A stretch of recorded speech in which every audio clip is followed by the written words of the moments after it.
여러분, 성지를 가면은 누구나 꼭 가보고 싶은 몇 곳의 장소가 있습니다. 그 가운데 하나가 바로 야드 바셈이라는 곳입니다. 홀로코스트라고도 말하지요.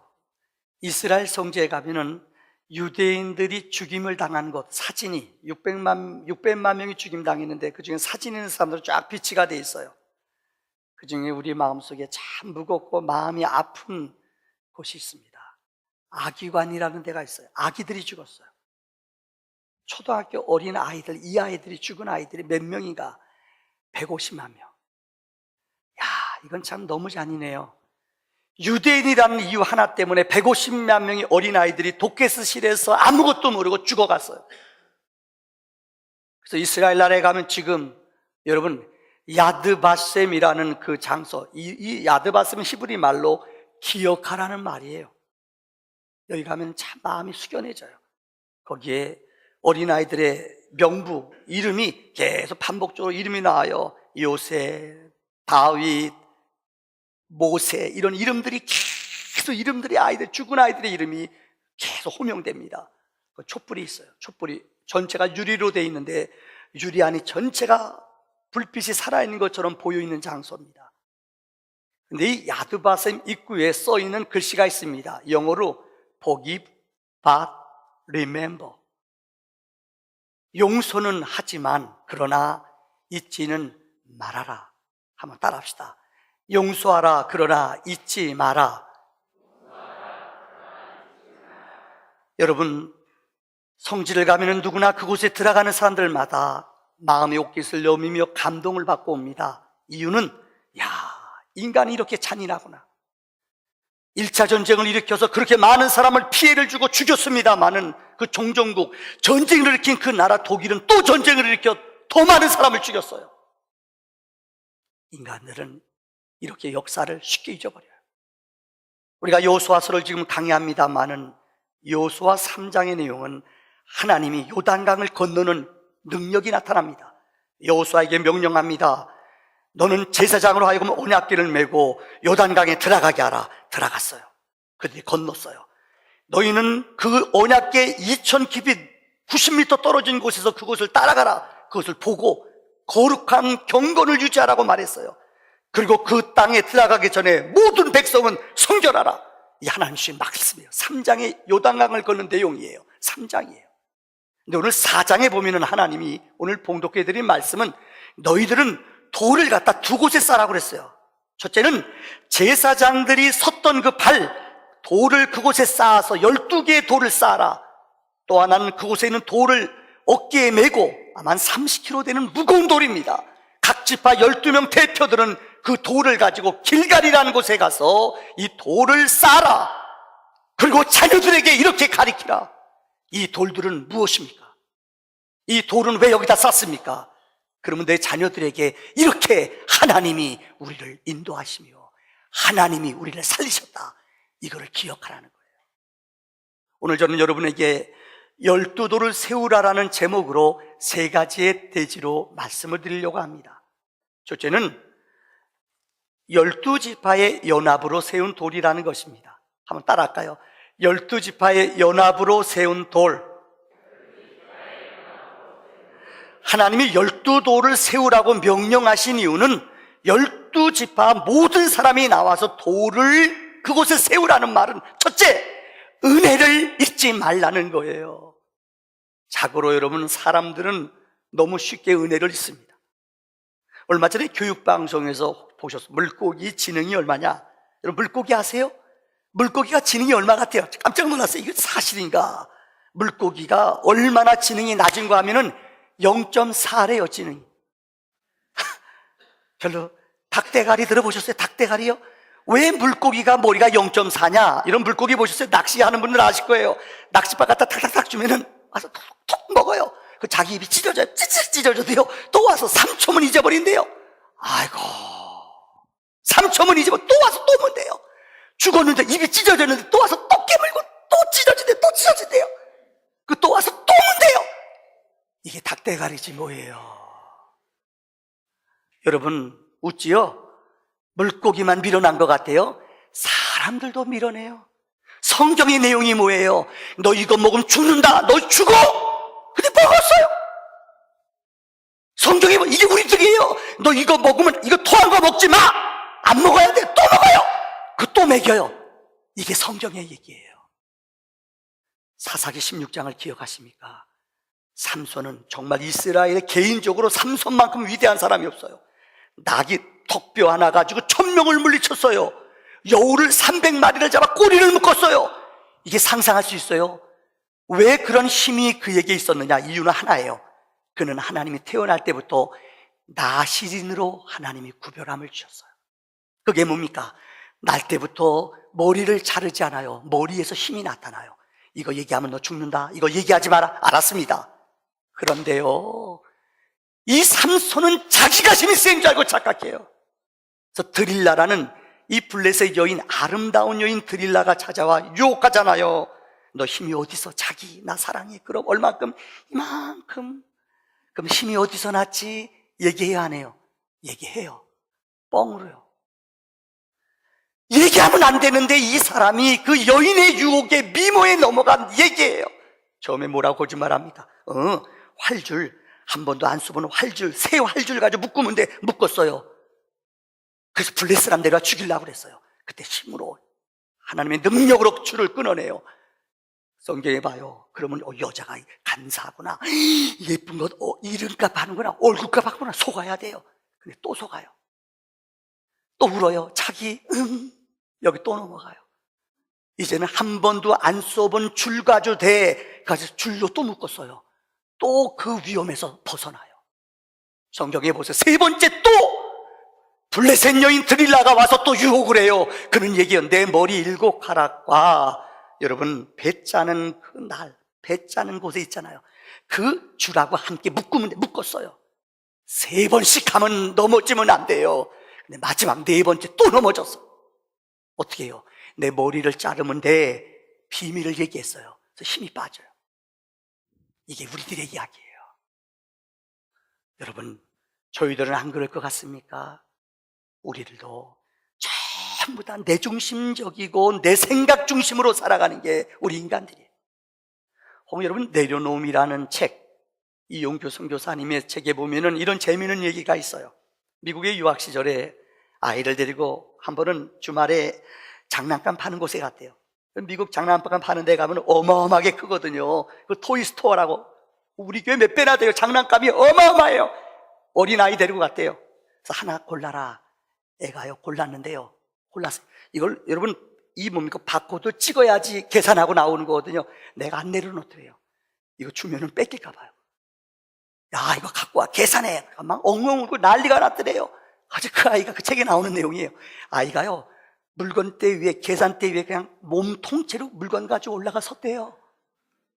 웃지요? 이게 우리들이에요. 내가 주인처럼 살아가요. 영원히 사는 것처럼 살아가요. 인생이 내 마음대로 되는 줄 알고 살아가요. 이게 우리 인생들이라는 거예요. 오늘 하나님이 12도를 세우라고 명령하신 첫째 이유는 은혜를 잃어버리지 말라는 거예요. 두 번째는 연합하는 역사예요. 이스라엘이 시내 광야를 통과하는 동안 어느 지파는 전쟁하다가, 어느 지파는 모세한테 도전하다가, 어느 지파는 많이 죽었어요.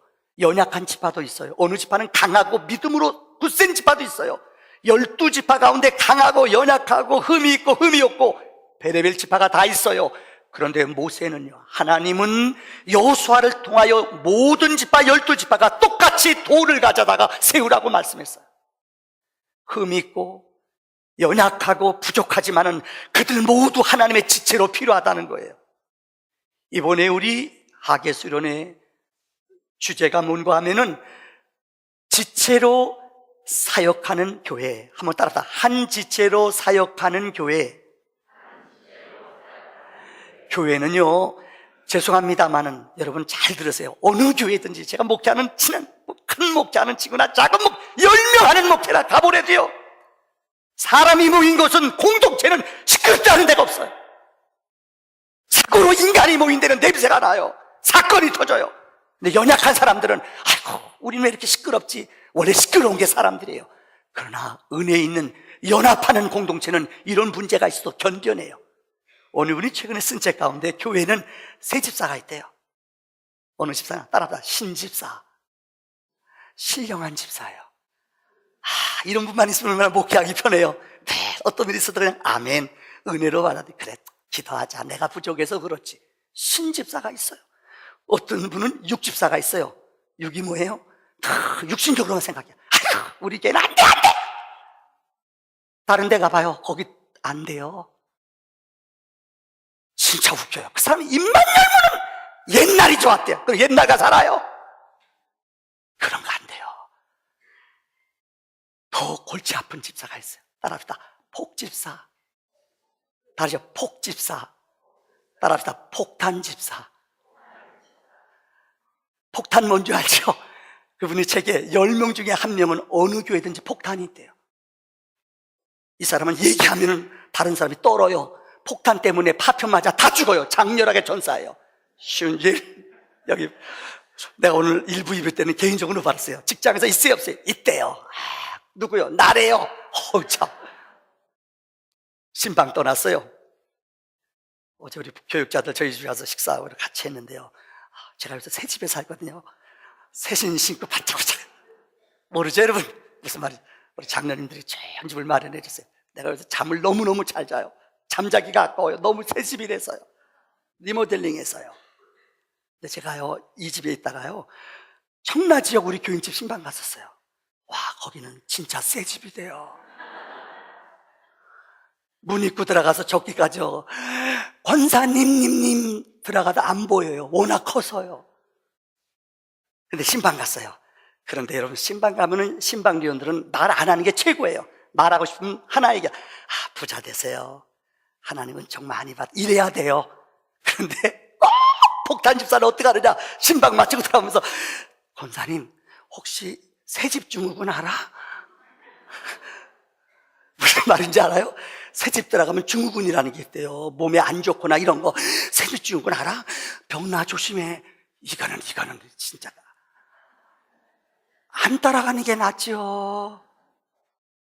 죄송해요. 교회는 이런 사람도 어떻게 해야 돼요? 이런 사람도 품고 같이 돌을 쌓아야 돼요. 우리끼리 모여. 우리 만만한 사람만 모여. 이러면 안 돼요. 그래서 우리 교인들이 연말마다 내가 한두 번 속아내면, 목사님, 내년에는 구역 바꿔주세요. 와, 은혜 돼요. 그런데 그 사람 막 구구역 한 명만 빼버려 난리예요. 목사님, 왜 나 비워요? 아니, 바꿔달라고 해서 바꿔줬는데요. 막 핍대내고 덤비는데요. 막 누군지 몰라봐요. 왜요? 폭탄 집사는 그래요.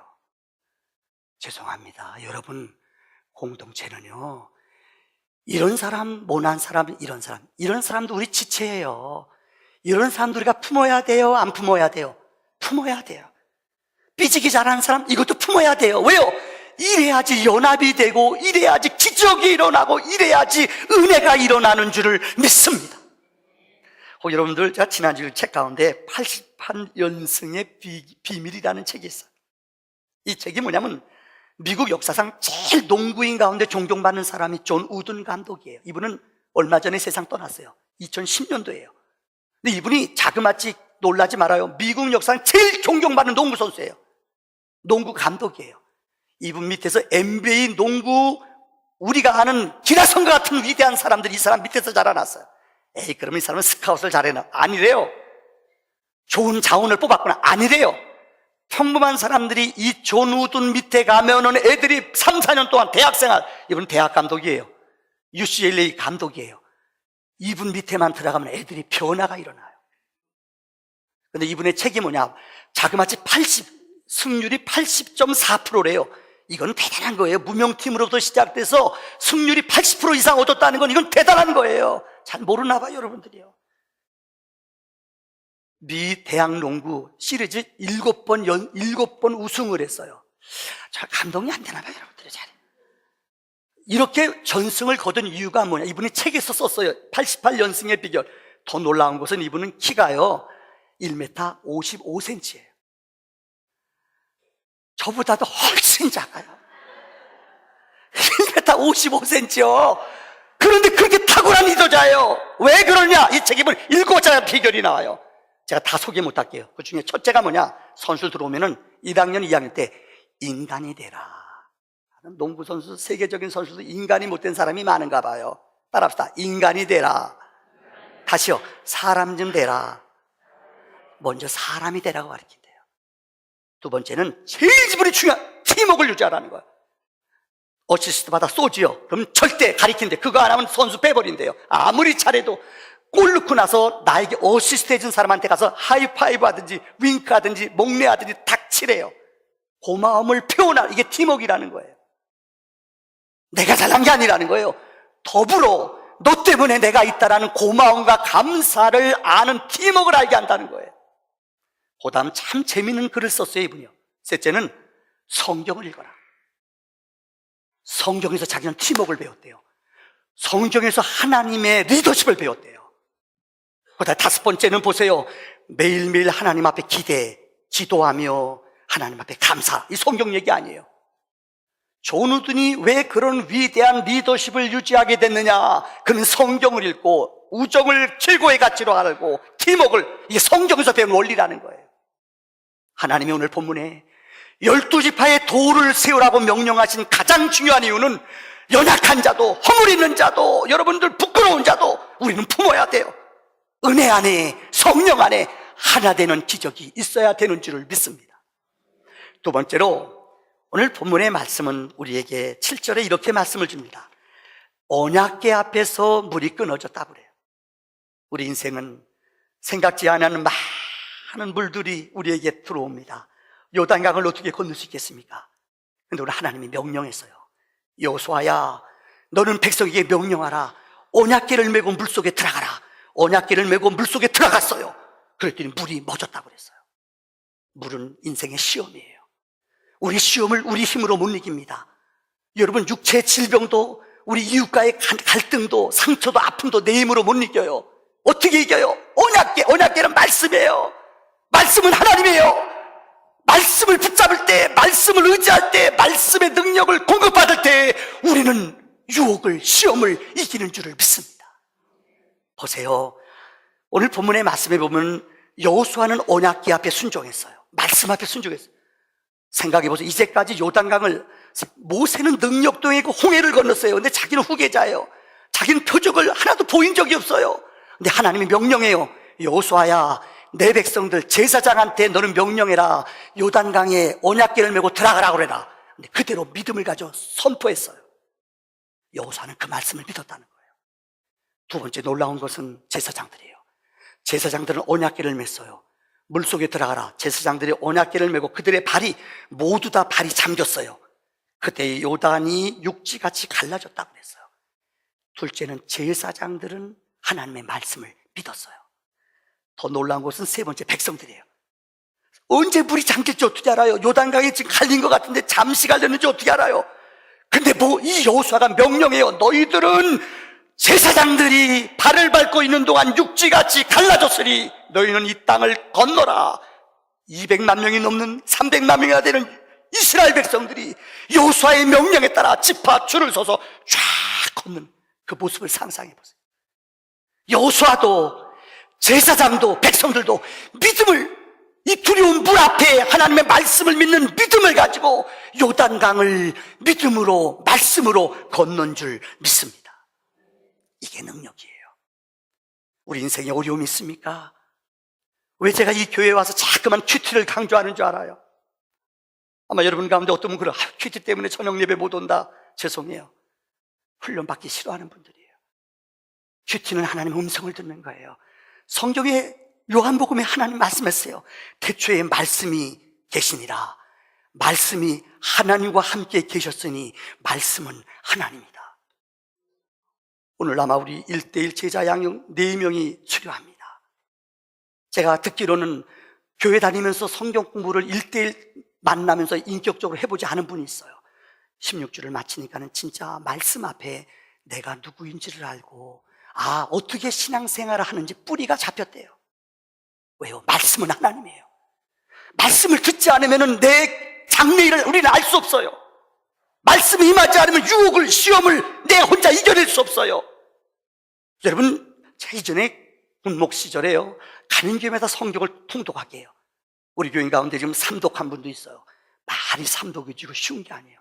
너무너무 놀라운 게, 성경을 읽는데 우리 교회 아주 골초 집사님이에요. 난 몰랐어요. 그렇게 골초 집사님이에요. 근데 자기가 성경을 쓰다가요, 성경을 쓰다가 신약을 다 썼는데 구약을 쓰다가 자기도 모르게 담배가 끊어졌대요. 몇십 년 동안 고등학교 2학년 때부터 담배 폈대요.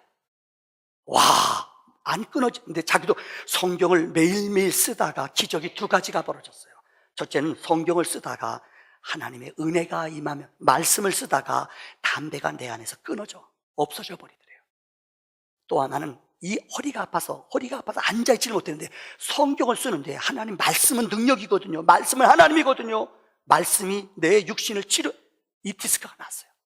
할렐루야. 여러분, 말씀은 능력이에요.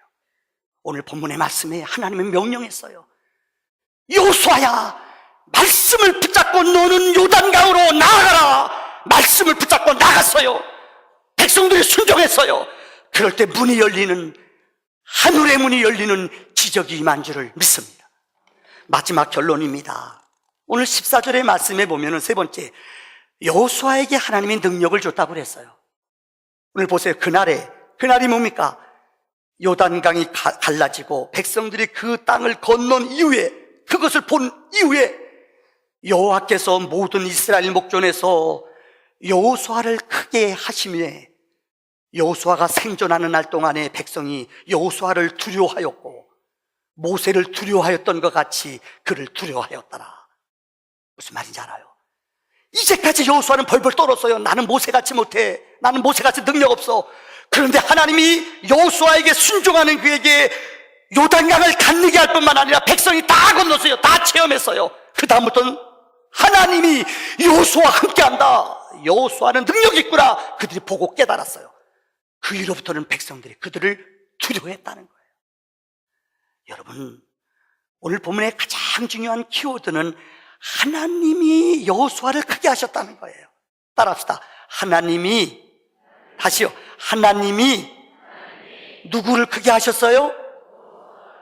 내가 애쓰고 내가 노력한다고 여러분 우리가 커지는 게 아니에요. 기독교의 믿음은 하나님이 우리를 크게 하셔야 돼요. 하나님이 우리를 붙잡아 주셔야 돼요. 하나님이 우리에게 은혜를 주셔야 돼요. 그래야지 우리는 큰 믿음이 되고 능력의 믿음이 되는 거예요. 모세를 보세요. 우리 요새 출애굽기 공부하지 않습니까? 하나님 모세를 30대 40 가장 힘있고 왕자로서 스펙 있고 젊은 힘 있을 때 왜 안 불렀을까? 이유는 하나예요. 그때 30대 40대 힘 있을 때 그를 불렀다면 그는 내 힘으로 내 재주로 했다고 하나님 의지하지 않아요. 몇 세 때 불렀어요? 몇 세 때 불렀어요? 내 책도 80이에요. 왜 그럴까요? 나이든, 여러분 옛날이나 지금이나 나이 80이면 힘든 나이예요. 근데 하나님 그때 네 힘으로 가는 게 아니야. 내가 너와 함께, 내 능력이 너와 함께 모세를 80세 때 붙잡아 주신 거예요. 여러분 다윗 알죠? 골리앗 2m 70대는 거인하고 싸웠어요. 그는 소년이에요. 그 거인과 싸워 이길 수 없어요. 그는 철기문화, 이는 청동기문화예요. 그때 다윗은 믿음으로 말해요. 나는 여호와 이름으로 나간다. 내 힘이 아니에요. 누구의 이름이요? 만군의 여호와 이름으로 나간다. 하나님이 나를 크게 하신다는 거예요. 이 믿음이 우리를 승리케 하는 줄 믿습니다. 여러분, 브라더 로렌스 제가 설교 시간에 많이 인용한 분이에요. 우리 제자훈련 때 읽는 필독서예요. 성경의 역사 가운데, 이 땅의 역사 가운데 가장 경건한 사람으로 산 사람이 누구냐? 수도원운동의 정말로 유명한 영적인 사역자 로렌스라는 형제가 있습니다. 이분은 자그마치 38살 때 부름받았어요. 젊었을 때 부름받은 것 같도 아니에요. 그냥 인생 살다가 36살 때 내가 하나님 사랑하고 싶다. 그래서 수도원에 들어갔어요. 38살 때 들어갔으니 여러분 뭐 학식도 없고 배운 것도 없어요. 너 뭐 하느냐? 하는 게 없어요. 그래서 일생 동안 그는 뭐 있는 줄 알아요? 수도원에서 주방에서 설거지하고 음식 만드는 일만, 허들의 일만 했어요. 근데 그가 세상 떠난 후에 아십니까? 그가 쓴 일기가 발견됐어요. 그게 뭐냐? 하나님의 임재 연습이란 책이에요. 근데 이 책을 읽는 사람마다 정말 변화를 받아요. 로렌스는 38살 수도원에서 성경 읽고 기도 많이 하는 그런 사람도 아니에요. 그는 38살 때 수도원에 들어가서 한 게 뭔 줄 알아요? 주방에서 음식 만드는 일이에요. 근데 그는 너무너무 하나님과 교제를 긴밀하게 가져요. 그가 쓴 일기책이 나왔어요. 그게 뭐냐? 하나님의 임재 연습이에요. 하나님을 늘 체험해요. 하나님이 내 곁에 있음을 늘 느끼며 살아요. 음식 만들 때 어느 때는 새벽에 4시에 나가서 막 손 들고 막 울고 있어요. 왜 그런가 보면 하나님의 임재 앞에 막 두려워 떠는 모습이에요. 그 로렌스 형제만 만나면 원장님도, 그 위대한 원장님도 로렌스랑 얘기 나누다 보면은 그 아이 앞에, 그 청년 앞에 머리가 숙여져요. 이유는 하나님의 임재가 그에게 나타난다는 거예요. 여러분, 하나님이 동행하는 사람은, 하나님의 능력이 늘 동행하는 사람은 아십니까? 우리 인생이 자주 변하지 않아요. 하나님의 임재를 늘 느끼며 살아가는 사람은, 하나님의 임재를, 영성을 느끼며 살아가는 사람은 아십니까? 우리의 신앙이 요동하지 않아요. 로렌스는 얼마나 그가 이 세상을 떠난 후에 그 일기장을 사람들이 보고 너무너무 은혜를 받아 책으로 만들어냈더래요. 매 순간순간 하나님을 붙잡아요. 매 순간순간 하나님의 동행함을 느껴요. 그래서 그를 만나는 자, 그랑 말하는 사람들마다 그의 심령이 뜨거워져요. 이게 뭐냐? 하나님의 연습이라는 거예요. 말씀을 마칩니다. 여러분들 이해가 될지 모르겠습니다만은 제가 군목 전역하기 바로 전에 광주에 평화교회라는 교회가 있었어요. 저는 그 교회 가서 목사님을 만나면서 참 은혜를 받았어요. 한 5천 명 되는 큰 교회입니다. 지금은 5천 명 돼요. 근데 그 교회 집회를 인도하러 갈 수가 있었어요. 근데 참 놀란 게 그 목사님이 그 얘기를 해요, 저한테. 난, 이 일을, 제가 교회를 개척한 지 30년 지금 30년 됐는데, 그 교회를 개척하면서 제일 힘든 게 교인들 가운데 암이 걸려 세상을 떠나는 사람이에요. 너무너무 기도해주고 치료해주고 하나님 능력 앞에 나가서 금식하며 기도해 죽더래요, 교인들이요. 그 중에 잊을 수 없는 교인들 평신도 3명이 있더래요. 그래서 교회를 지으면서 그 3명의 유고를 허락을 받아서 이 목사님 그 교회당 커요. 평화교회로, 광주에 하면 큰 교회예요. 그 예배당 목사님 담임 목사실 지하에다가, 목사님 지하에 있는데 그 당회실에다가 유골 3개를 묻어놨어요. 아침마다 그런데요, 자기는 출근하면 김 집사 교회 잘 지켜서, 별로 감동이 안 되나 봐요.